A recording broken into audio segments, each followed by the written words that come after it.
দীর্ঘ কয়েক দশকের দূরত্ব ঘুচিয়ে এবার কি এক হতে চলেছে দুই ভাই? দীর্ঘদিনের নীরবতা ভেঙে এক সময়ে চরম বৈরী দুই দেশ বাংলাদেশ ও পাকিস্তান কি গড়ে তুলছে নতুন কোনো গোপন সামরিক জোট? আজকের ভিডিওতে জানবেন এমন সব তথ্য যা মিডিয়ায় আপনি কখনোই শোনেননি। তাই শেষ পর্যন্ত ভিডিওটি দেখুন, কারণ শেষে লুকিয়ে আছে আসল রহস্য।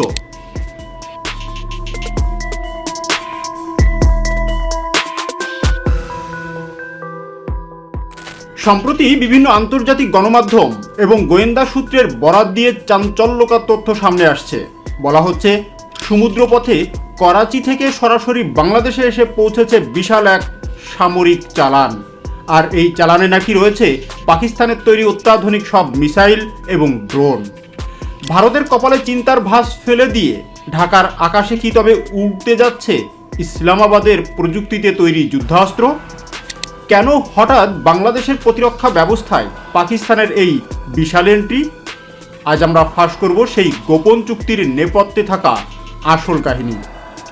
ঘটনার সূত্রপাত, পাকিস্তানের প্রধানমন্ত্রী শেহবাজ শরীফের দল মুসলিম লীগ এন এর এক নেতা ভারতকে লক্ষ্য করে কড়া হুঁশিয়ারি দিয়েছে। তিনি বলেছেন, ভারত যদি বাংলাদেশে কোনো ধরনের আগ্রাসী বা ক্ষতিকর উদ্দেশ্যে পদক্ষেপ নেয়, তাহলে তার জবাব দিতে পাকিস্তানের সেনাবাহিনী ও ক্ষেপণাস্ত্র প্রস্তুত রয়েছে। ভারতীয় সংবাদ মাধ্যম ইন্ডিয়া টুডে এর এক প্রতিবেদনে বলা হয়, মুসলিম লীগ এন এর নেতা কামরান সাইদ ওসমানী এক ভিডিও বার্তায় এসব কথা বলেন। তিনি দাবি করেন, বাংলাদেশে ভারতের কোনো হামলা বা সার্বভৌমত্ব বিরোধী তৎপরতা হলে পাকিস্তান তা নীরবে মেনে নেবে না। তার ভাষায়, কেউ যদি খারাপ উদ্দেশ্যে বাংলাদেশের দিকে চোখ তোলে, তাহলে মনে রাখতে হবে পাকিস্তানের জনগণ, সেনাবাহিনী এবং আমাদের মিসাইল দূরে নয়।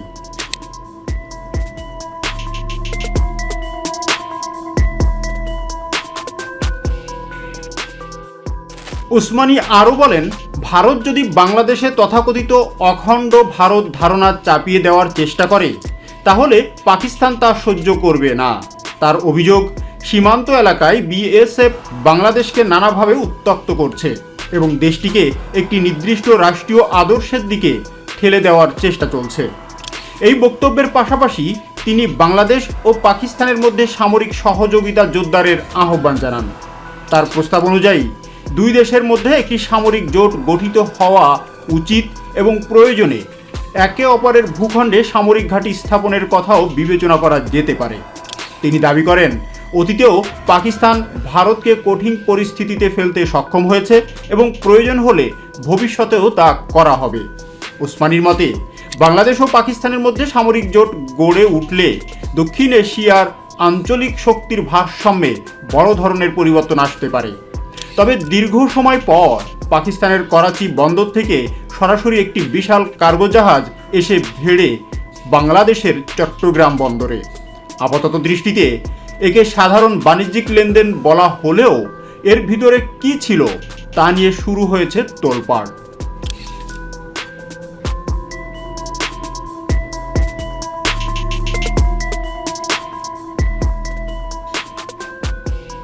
বিভিন্ন বিশ্লেষকদের দাবি, এই সরাসরি রুট চালু করার পিছনে শুধু পেঁয়াজ বা তুলা আমদানি মূল উদ্দেশ্য নয়, বরং এর আড়ালে বড় কোনো সামরিক ডিল সম্পন্ন হয়েছে।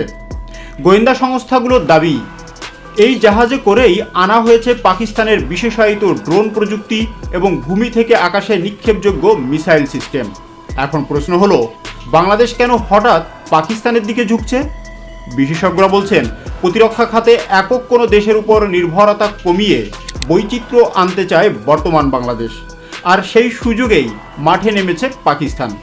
চলুন জেনে নেওয়া যাক, পাকিস্তানের ঝুলিতে এমন কি মারণাস্ত্র আছে যা বাংলাদেশের প্রতিরক্ষা ব্যবস্থাকে শক্তিশালী করতে পারে। পাকিস্তান সম্প্রতি ড্রোনের দুনিয়ায় অভাবনীয় উন্নতি করেছে। তাদের তৈরি শাহপার 2 ড্রোনটি তুরস্কের বিখ্যাত বায়রাক্তার ড্রোনের মতোই কার্যকরী। এটি গোয়েন্দা নজরদারির পাশাপাশি নিখুঁতভাবে লক্ষ্যবস্তুতে লেজার গাইডেড মিসাইল ছুঁড়তে সক্ষম। শোনা যাচ্ছে, এই ড্রোন প্রযুক্তির একটি বড় চালান বাংলাদেশে আসার কথা রয়েছে।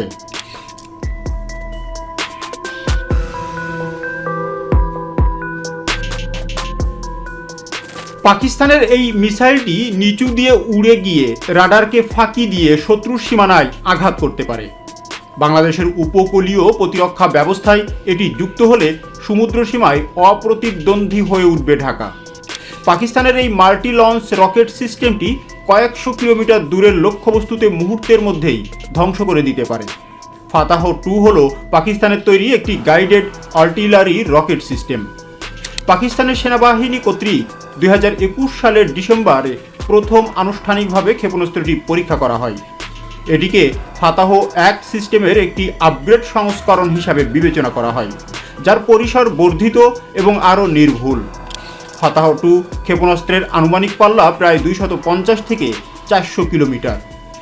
এটি প্রচলিত ওয়ারহেড বহন করতে পারে এবং সামরিক অবস্থান, রাডার স্থাপনা এবং সরবরাহ সুবিধাগুলোতে আঘাত করার জন্য ডিজাইন করা হয়েছে। ক্ষেপণাস্ত্রটি একটি টার্মিনাল গাইডেড সিস্টেম দিয়ে সজ্জিত, যা একটি উড্ডয়নের চূড়ান্ত পর্যায়ে তার পথ সামঞ্জস্য করতে সাহায্য করে। ক্ষেপণাস্ত্রটি নির্ভুলভাবে আঘাত হানতে ইনিশিয়াল নেভিগেশন এবং স্যাটেলাইট গাইডেন্স ব্যবহার করে।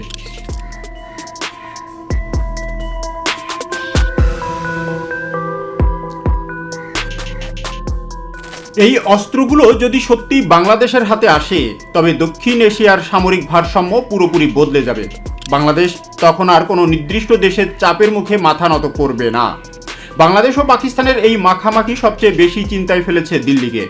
ভারতের 3 দিক দিয়ে ঘেরা বাংলাদেশ যদি পাকিস্তানের সাথে সামরিক জোটে আবদ্ধ হয়, তবে ভারতের জন্য তা হবে এক বিশাল নিরাপত্তা ঝুঁকি।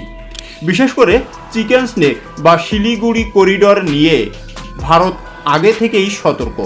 এখন ঢাকা ইসলামাবাদ জোট সেই আতঙ্ককে আরও বাড়িয়ে দিচ্ছে। বাংলাদেশ ও পাকিস্তানের এই মাখামাখি সবচেয়ে বেশি চিন্তায় ফেলেছে দিল্লিকে। ভারতের 3 দিক দিয়ে ঘেরা বাংলাদেশ যদি পাকিস্তানের সাথে সামরিক জোটে আবদ্ধ হয়, তবে ভারতের জন্য তা হবে এক বিশাল নিরাপত্তা ঝুঁকি।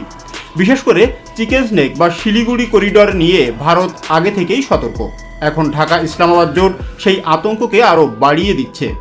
অনেকেই প্রশ্ন করতে পারেন, পাকিস্তানের সাথে জোট করা কি ঠিক হবে? দেখুন, আন্তর্জাতিক রাজনীতিতে কোনো চিরস্থায়ী বন্ধু বা শত্রু নেই।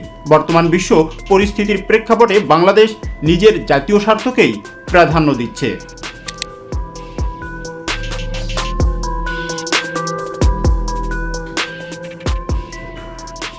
শুধু ভারত বা চীনের উপর নির্ভর না করে পাকিস্তান ও তুরস্কের মতো মুসলিম দেশগুলোর সাথে সম্পর্ক উন্নয়ন করলে বাংলাদেশের দর কষাকষির ক্ষমতা বাড়বে।